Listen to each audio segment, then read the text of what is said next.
Sur ce plateau, à mes côtés, Benoît David, merci d'avoir répondu à notre invitation. Vous êtes avocat, membre de l'association Mon Public. C'est une association qui milite contre les suicides en prison. Alors pour enrayer le taux de suicide dans les prisons françaises, qui est le plus élevé d'Europe, le gouvernement a mis en place un kit suicide. C'était à l'été 2009. Première question toute simple, d'abord, qu'y a-t-il dans ce kit? Dans le kit anti-suicide, il y a un pyjama en papier, des draps en papier et des matelas anti-feu pour que le détenu ne passe pas à l'acte proprement dit.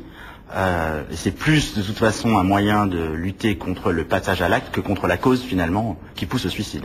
Et tous les détenus peuvent avoir ce kit, sont concernés? Lorsqu'ils présentent en fait des manifestations d'un éventuel passage à l'acte ou des tendances suicidaires.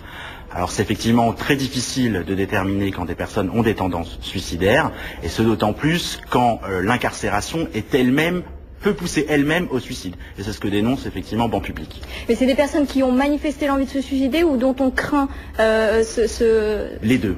Cette issue? Les deux. Alors, Jean-Pierre Trébert ne disposait pas de ce kit. Était-ce normal selon vous? Je ne connais pas le dossier de Jean-Pierre Trébert parce que je n'ai pas travaillé là-dessus. Je ne suis pas son avocat. Toutefois, si effectivement il avait montré, du moins dans ses déclarations, une volonté de se suicider, il est plus qu'étonnant qu'il n'ait pas eu ce kit.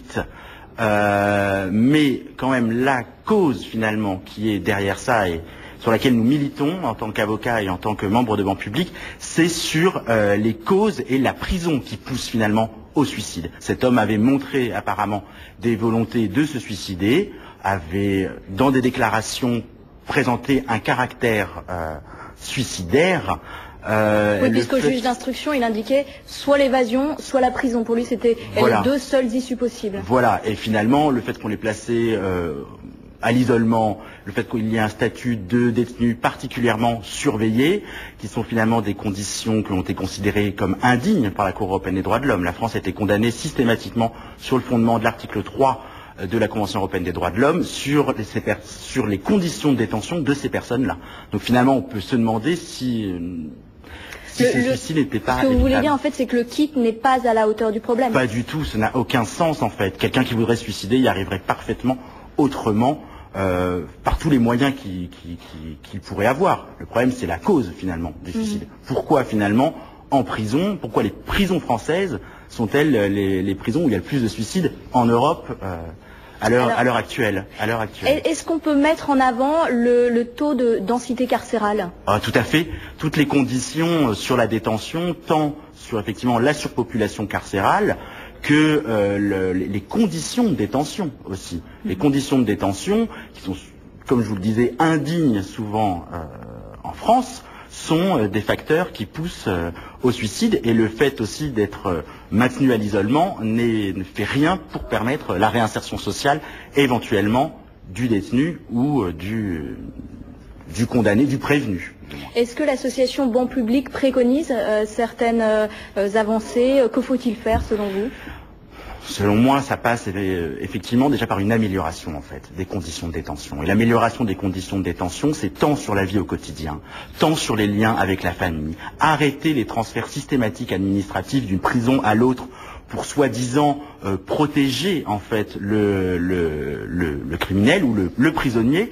Il faut arrêter tout ça pour permettre justement à la personne qui est en prison de pouvoir bénéficier de tous les droits que nous avons, nous, à l'extérieur, citoyens. Un homme en prison n'est pas un homme privé de ses droits, et encore moins privé de ses droits fondamentaux. Ensuite, sur le contrôle, sans doute, effectué par les psychiatres, ou du moins par les psychologues, qu'effectivement, il soit systématique, et qu'une personne qui est soi-disant surveillée doit l'être en effet, et qu'elle soit effectivement, que cette surveillance soit effective, et non seulement juridique. Benoît David, merci pour toutes ces précisions. Merci à vous. On va poursuivre l'affaire Jean-Pierre Trébert, puisque cette affaire a défrayé la chronique depuis l'année 2004. Elle a été ponctuée de nombreux rebondissements, et notamment d'une cavale rocambolesque de 2 mois et demi, débutée en septembre 2009. Retour sur cette affaire avec Julie Pasquet. La France découvre le visage de Jean-Pierre Trébert en novembre 2004, 3 semaines après la disparition de Géraldine Giraud et Katia L'Herbier. L'ancien garde-chasse